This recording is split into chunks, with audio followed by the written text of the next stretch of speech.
we done on this Hilux? We've done one of them, front's done. So we've still got to do that back hoop. Drive shaft being balanced, that's done.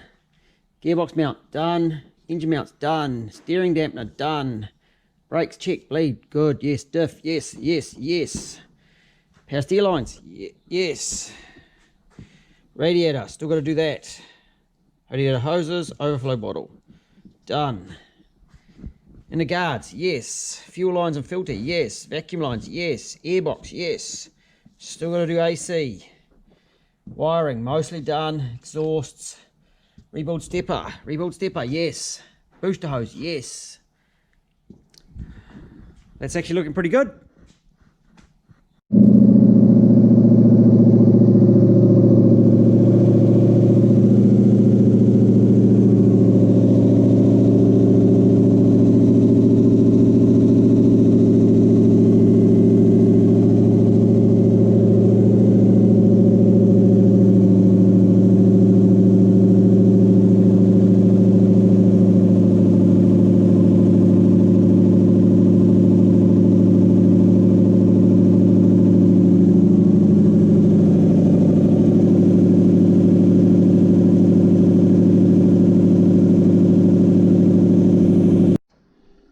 So a trick when you're bleeding these is pop the bleeder out, and you see I've put anti-seize on it. Yeah, anti-seize it's because they do give trouble. You basically fill it all the way up until some water comes out of there like that. Okay. And this one, because the radiator is higher, it's good. If the radiator is lower, you then put the cap on the radiator and then continue filling. Pretty much. Fill her up. There's its full. I couldn't believe how much water it took. They hold some water, eh, man? Yep. Make it go.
Turn the fan on. There's some hot here somewhere. We have hot water coming through.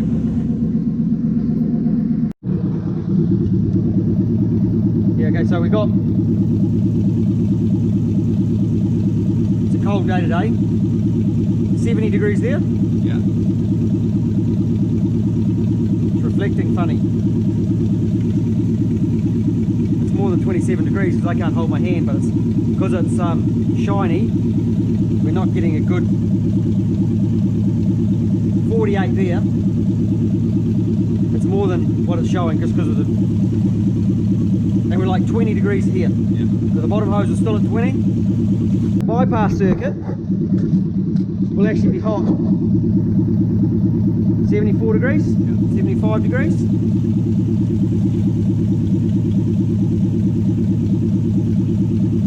You see the old 79 in there, 76.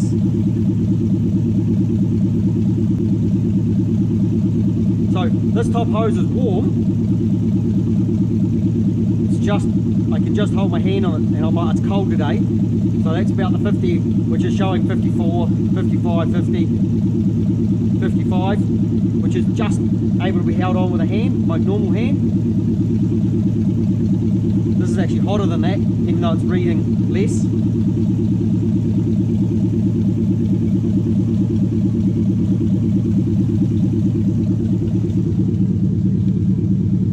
The bottom of the radiator's at 18. Well, I've got a 30, oh, 28 there. 28 22.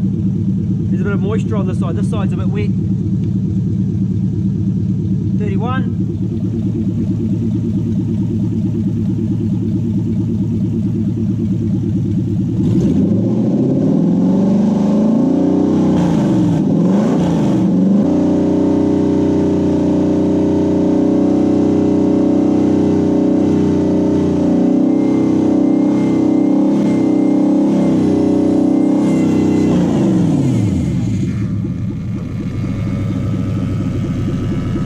I can hear a noise that I don't like.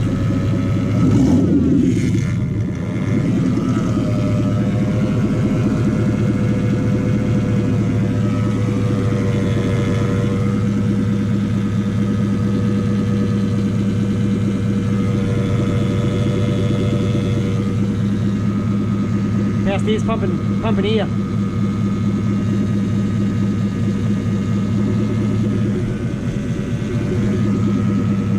Scaring me. Just going to turn it off for a moment. We'll just let that air come out of that past air. You were scaring me. It was scaring me. You were scaring me when it started making that noise. Sometimes when the past air doesn't want to behave, you jack it up, of course, and block to lock with no load on it. Yeah. Often I get away without having to, you know, you sit it here like this and they bleed up fine. Yeah. But every system's a little bit different.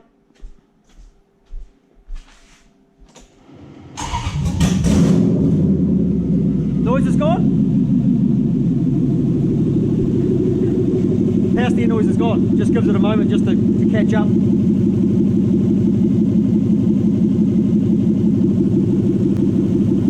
And in fact, that moment opened the thermostat too, because I now have 64 degrees on the bottom hose.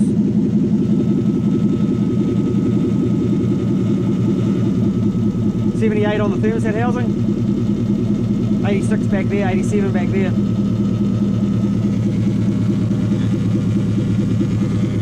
It's oil. You want some oil for it? Yeah, let's put some oil in it. Just watch yourself. It could have a bit of a spurt. Oh, you do it then. I think I can see a bit of fluid underneath it. No, it's just full of air, Steve. So it's got enough fluid in it. Yeah, it's just picked up some air. It must be picking up the air from this cooler, I'd say. So we thought I'd better do an update on the Hilux. So what have we done on the Hilux recently? We wrote a list. Love lists. So this is the stuff we kind of needed to do. Not make engine mounts, that's a different job. We've got the bumper ready to go on, but we've been building up the radiator. So we've built some brackets to fit the radiator and to fit the radiator fan on the back. Now that is incredibly tight. So that's a Zergo fan. The top radiator hose is a cut down Surf one, which I think is that one there. Yep, that's a Surf one. So cut down Surf. The bottom radiator hose, which we haven't quite finished, it looks okay, but it's a little bit close to the belt, is a Sora hose, and the bottom hose, the bottom half, there's a joiner in it, is a bottom hose off a Subaru Impreza, like a 93, 94 Impreza. And there is a smart spacer in the middle. Radiator fan is very close down in here. It's not a finger distance. We've probably got about 5 mils of clearance to the idler pulley. And the tensioner, there's a bit more, there's about 10. We put a fan switch in. They don't have a nice fan output on the UZs on the factory computer, so the fan switch has gone in. A replacement, a second-hand aircon radiator has gone in because the other one was stuffed. And then this is a little Sparl 12-inch pusher fan. There's the part number if you can look at it upside down. That's the Sparl fan I used, and it's just right that you can screw into the brackets and the edges of that aircon radiator. So that's just perfect. We fired it up and warmed it up.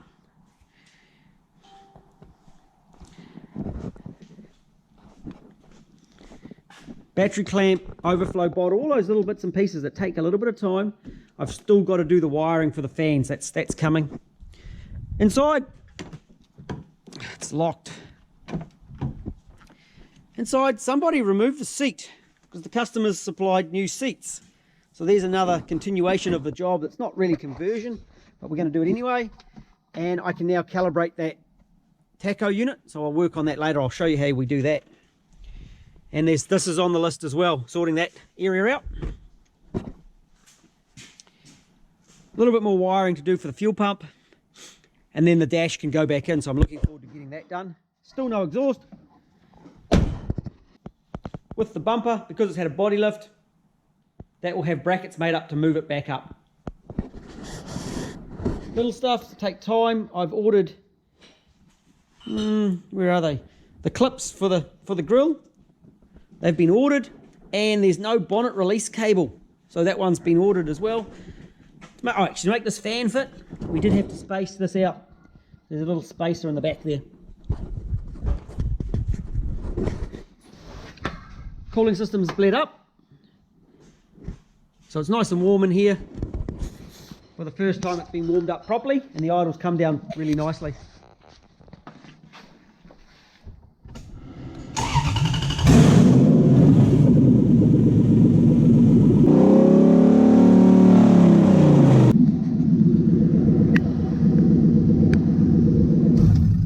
The idle will come down a bit further than that, which you'll see as we continue through this job. And I'll show you when I set the Tacho as well. You'll see the idle's nice and low. So we'll keep going. And there's a few parts coming in and finishing off with those little bits and pieces that need to be sorted. And pretty soon we'll be driving it. Here we have a black ute on the hoist to get a couple of things ready to go to cert. And I'm thinking that these little things are too small and they're marginal for being road legal over here. So I think we need to solve that problem.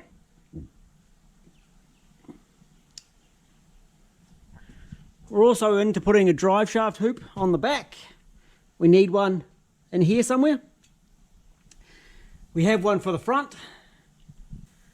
I've also got a couple of bits of wiring to finish, slam the dash back into it, make it look like a ute.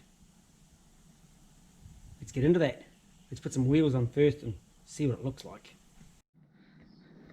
These wheels are pretty bloody big, and we're pushing the limits of scraping in here. I'm not allowed any scraping for cert. So, front bumper, bottle valance has had a little bit of a trim, and the mud flaps are coming off. Once I've confirmed that this is enough, I'll tidy that up.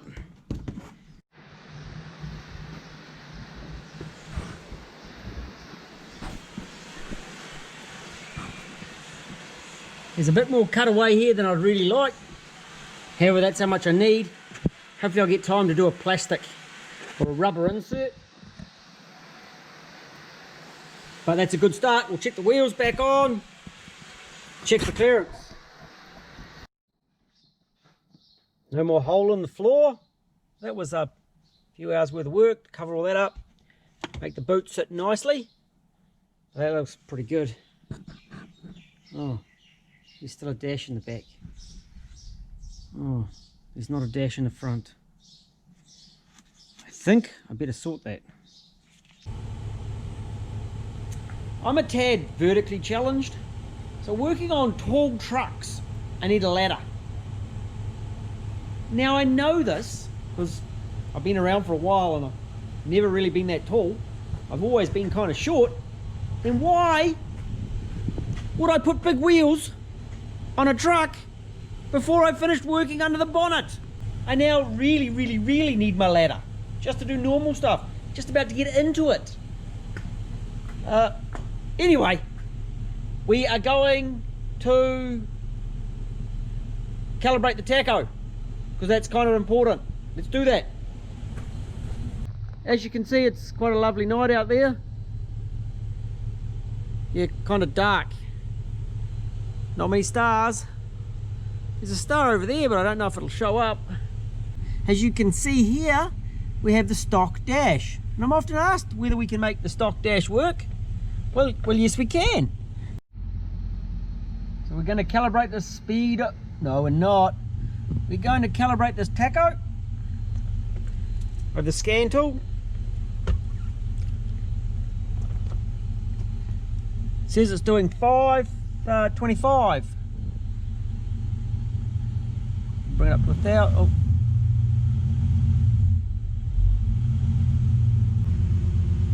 It's telling me that that's 1,000.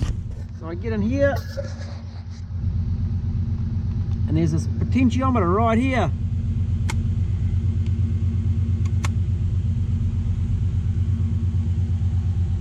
And I'm going to bring it back down to 1,000.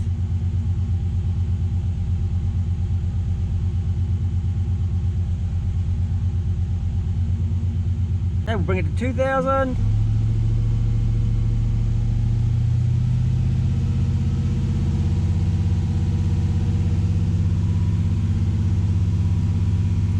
$3,000.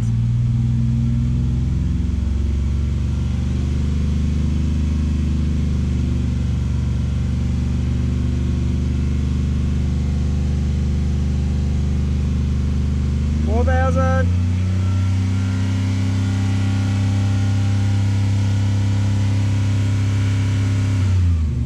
Woo-hoo-hoo!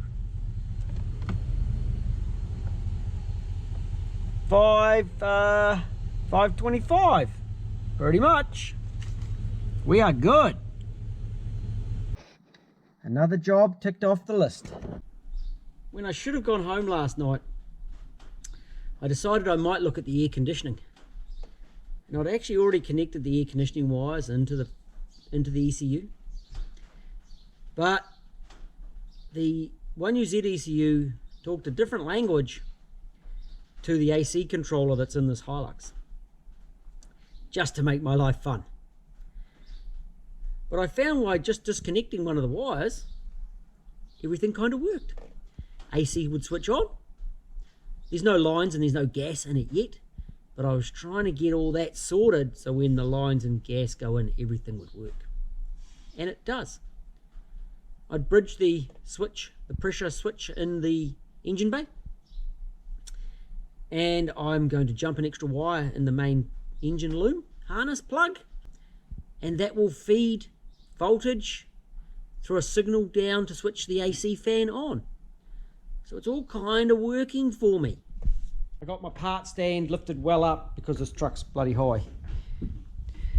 I've been in here, as you can tell, it looks factory, and I've run fan switch and a fan wire, and another fan down the front. You see down there, that upside over there, there's a fan. Yep. And I'm tucking it into the factory fuse box. So I'm using that relay and that relay. We'll use this fuse, and it's all in the factory box, looking like it should. That's the AC switch I bridged, so that's looking good. And there's no extra wiring running along here, because I'm actually using the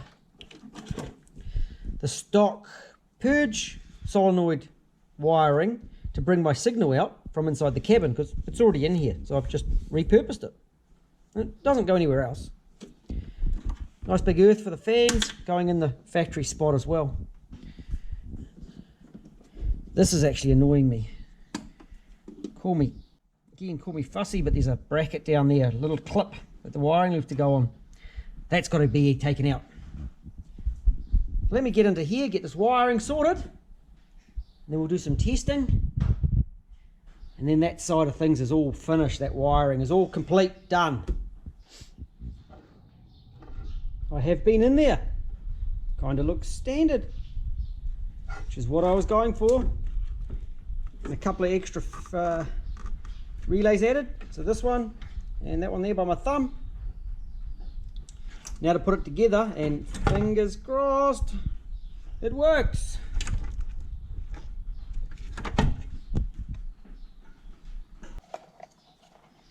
Preload the cable tie.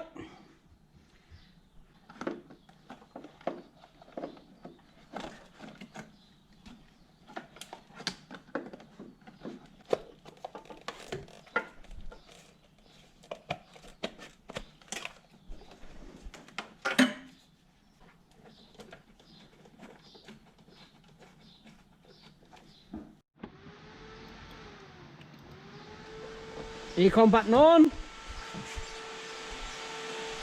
Woohoo!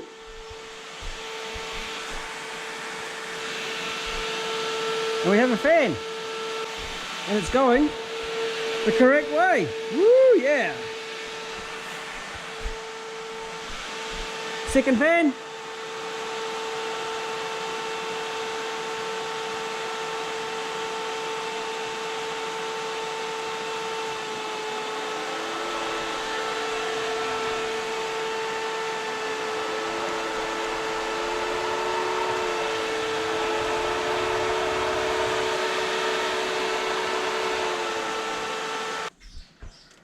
And they both come on when I bridge this one.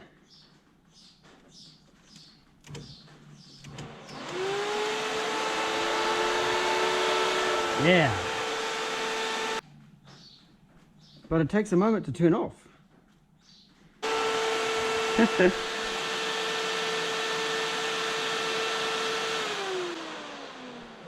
It's funny.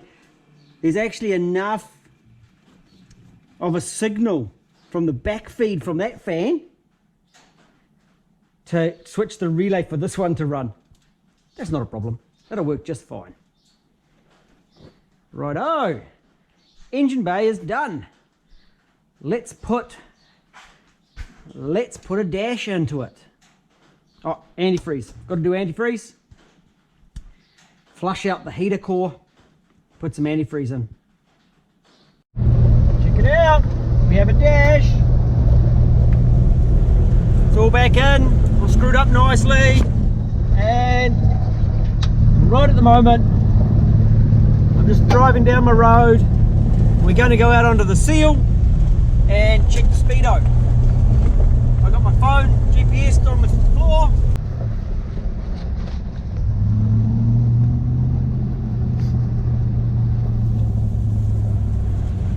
And it is driving beautifully at the moment.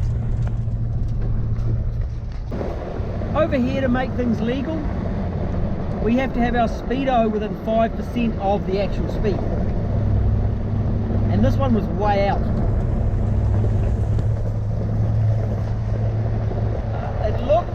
It looks like the big wheels are the solution. Bonus for me. We're also not allowed to have our wheels outside our guards. Not a bonus for me because this one is lots outside.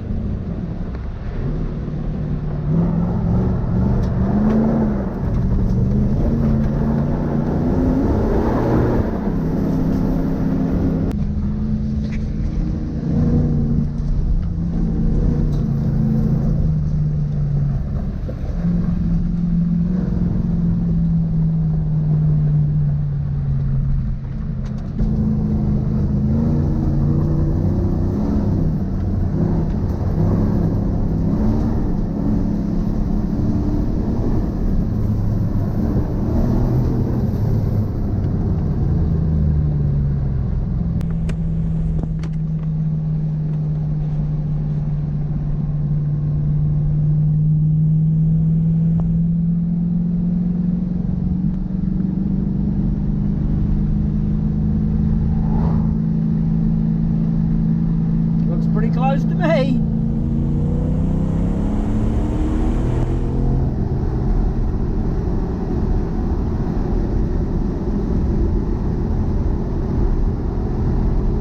Yep, that's looking good to me.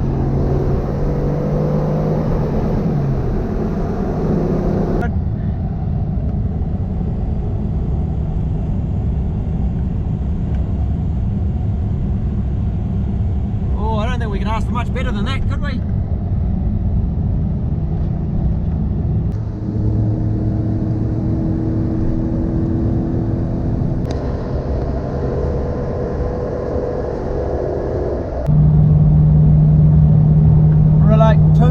150 with this combo of gearbox and diff ratios. So that's pretty nice. Does feel pretty flat though at that RPM. The non-VVTi certainly lacks the power compared to the VVTis, but it still feels pretty nice to drive. It's nice and smooth.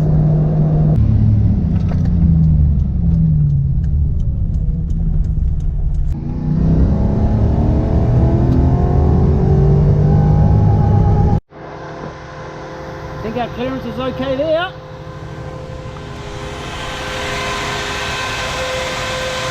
Fans are cranking, but we're still a little bit close in there. Not very good light.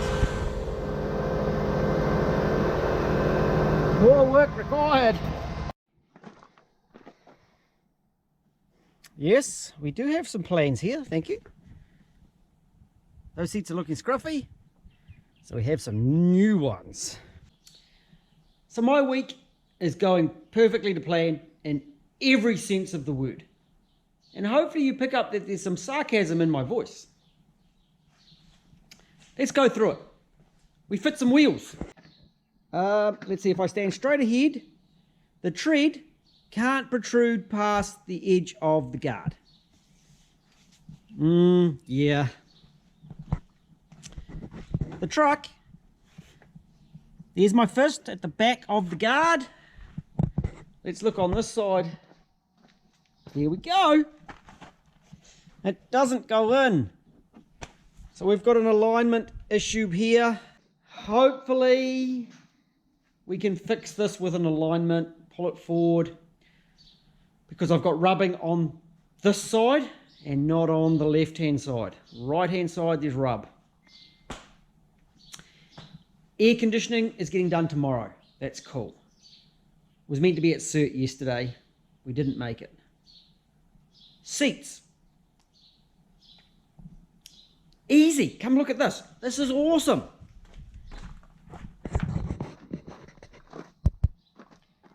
So I whipped the mounting points off the other seats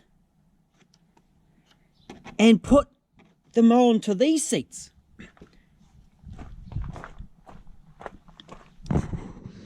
And they're looking factory. They look really, really good.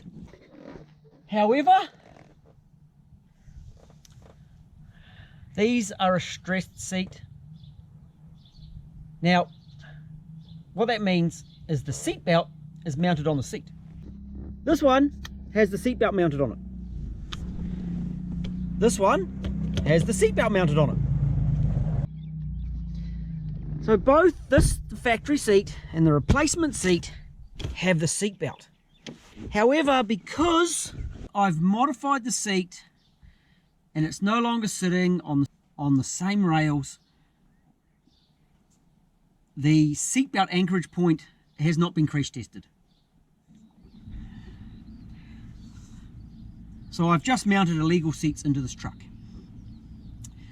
Some might say, why didn't I do it after the CERT? Well, I'm trying to make it legal, to make it right, because I don't want to put someone's life at risk. And whilst I think this rule is dumb, because I believe this seat is probably mounted stronger and better than the original. The brackets are welded on, and in fact, you wouldn't tell unless I told you. That's how close they are.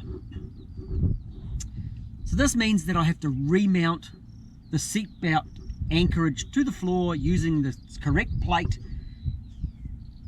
and so it's easily accessible to the person, the occupant of the seat. So luckily I've got a spares, a parts car. Early Surf has a very similar stalk, and whilst this one's kind of crappy, I should be able to get a replacement. Mount that in, put some plates, probably means stripping the carpet out of the vehicle to make it happen, but we should be able to make that work. There's my challenge for the day. There's more to this. Let's look at the driver's seat, shall we? The driver's seat. You can see here I've taken the mounts off. These are ready to be cleaned up, but there's electric bits. Oh! So I also have to run some wires to the electric bits, which I hadn't allowed for. That's okay.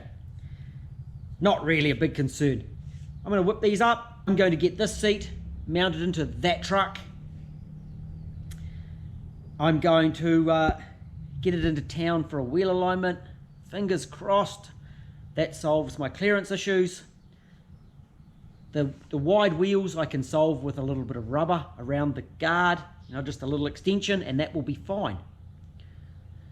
And then I'm off to town, or the city, to find some seatbelt parts to make this work. So, fingers crossed, it's all going to work as it should. The aircon man has put some aircon lines, crimped some lines on, and put some gas into the Hilux. So we now have air conditioning that works. Woohoo! Inside, I'm solving my seat problem, my seatbelt problem. So I'm mounting some new seat stalks. They're like that. And I've got to put plates underneath. Probably shouldn't run the battery in here. I've got to rip the interior out anyway. So out's coming the carpet, so I can put plates in under there. Now I couldn't have asked better than that. This is where I need to mount my plate. Like so. Easy as, look at that.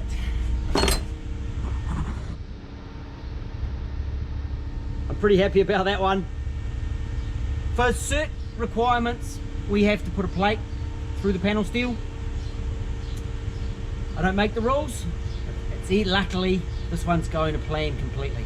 So I'm into drilling and fitting up some plates. Even gives me the right kind of rivets to use in the manual. So I'm pretty bloody happy about all that, really. And it doesn't take long to rip the interior out anyway.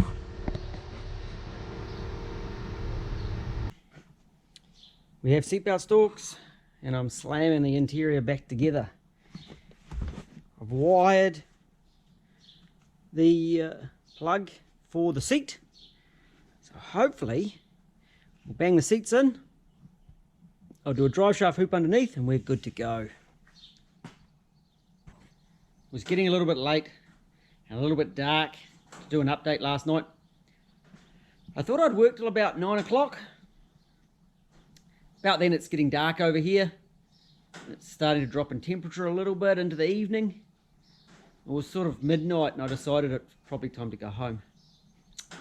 However, and 8 hours later I'm back here, less than 8. However, I've got a drive shaft hoop constructed. So we have that contraption. We have a bracket that's going to be welded in fully later on today. And we have some locating lugs. It's sort of like this one. We have to have a hoop not too far away from the universal. So if it does break, it gets captured by the hoop. So whilst it was a long night, it was pretty successful. And I'm dropping this off to CERT today. I'm a little worried about the brakes. I've given them a tweak up, but big wheels always make brake feel a bit funny. Let's get a hoop in anyway. There's a man coming to weld the brackets on the chassis. And whilst I am allowed to do it, I preferred to get someone with a ticketed welder. So someone's got all the right paperwork. For certification over here, the ruling on welding for most parts, not drive shafts, but most of the parts are competent welder. So I can weld that fine. However, going onto the chassis, I just prefer to get someone who's a little bit better than I am. Once that's on, there's some seats to go back in, and I've got to put some rubber flares around those guards. And then we're out of here. Not easy to get in there, eh? It's a tricky area. While it's not strictly conversion related, this one's getting brakes. You can see it's got an exhaust. I just spat out another video on exhaust systems, just to get some thought happening.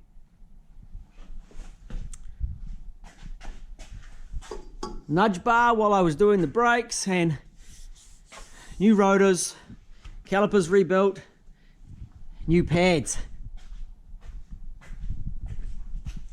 Seal kits, oh, they were a bit yucky inside, but rusty just around the outside of the pistons. I haven't gone into depths on the brakes, but stopping one of these four-wheel drive Hiluxes with 33-inch wheels can be a challenge. And when you're doing a conversion, remember, if you're making it go fast, you might want to think about stopping it as well. It's often overlooked. Brakes are done. Let's do some testing and bed these brakes in. Drive shaft hoops are done too. Not sure if I've done footage on that. I put an extra bar on the top here, extra cross member, you see here, weld and bolted in. Hang that one off. And an extra cross member there, which was done earlier on in the project. And the exhaust, I have a catalytic converter for legality.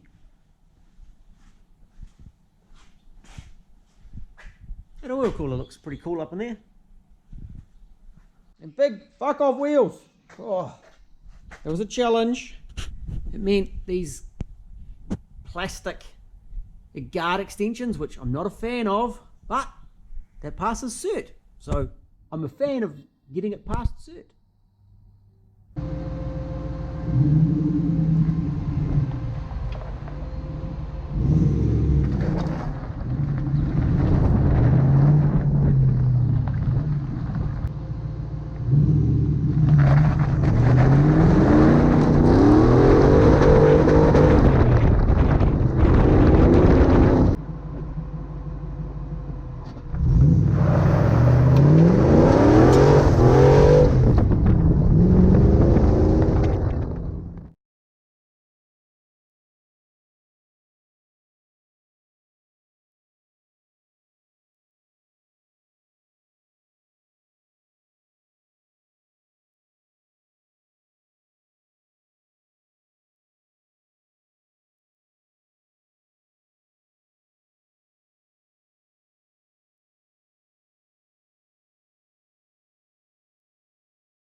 like it's a standard type one with the center or the inner cable extended a little bit to give us proper free play.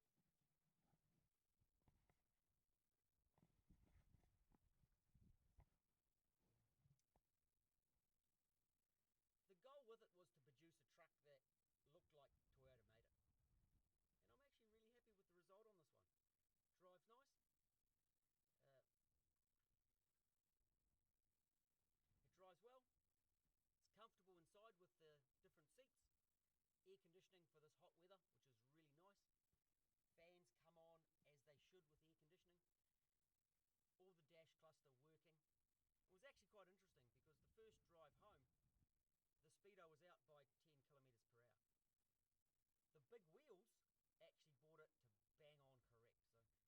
So whilst fitting the wheels was like a day's work, by the time I'd cut everything out and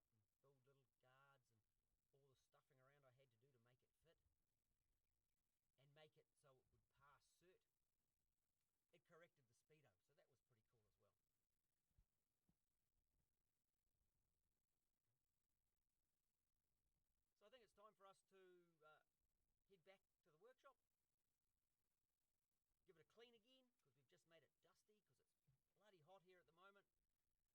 We haven't had rain for a while, so everything's dusty. And we can hand it over to the customer so he can drive it and enjoy it. Catch you later. As per normal, oil cooler tucked in the front. Can we see it up in, well, we can see it in there behind the bumper. There he is. And that alley radiator hanging out in there. And somewhere in there's that air conditioning compressor. With these big wheels, are always Hilux brakes are always a little bit marginal for cert in New Zealand with the requirements. So the front brakes were rebuilt, pads, new rotors, calipers rebuilt, and we managed to get it past cert really well.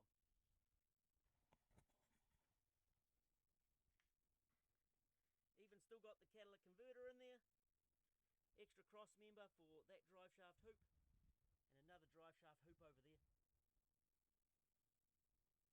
I want you to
So the four-wheel drive all works like it should.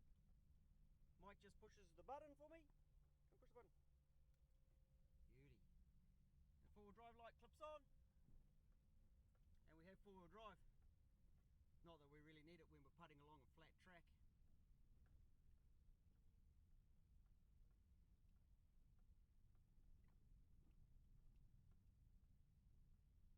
Low box works.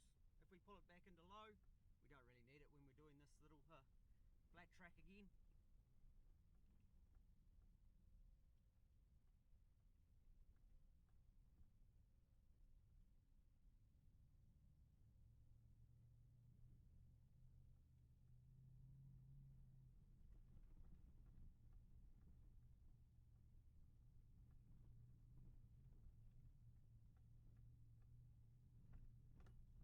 And whilst it might not be as torquey as a VVTi, for this sort of stuff, it gets along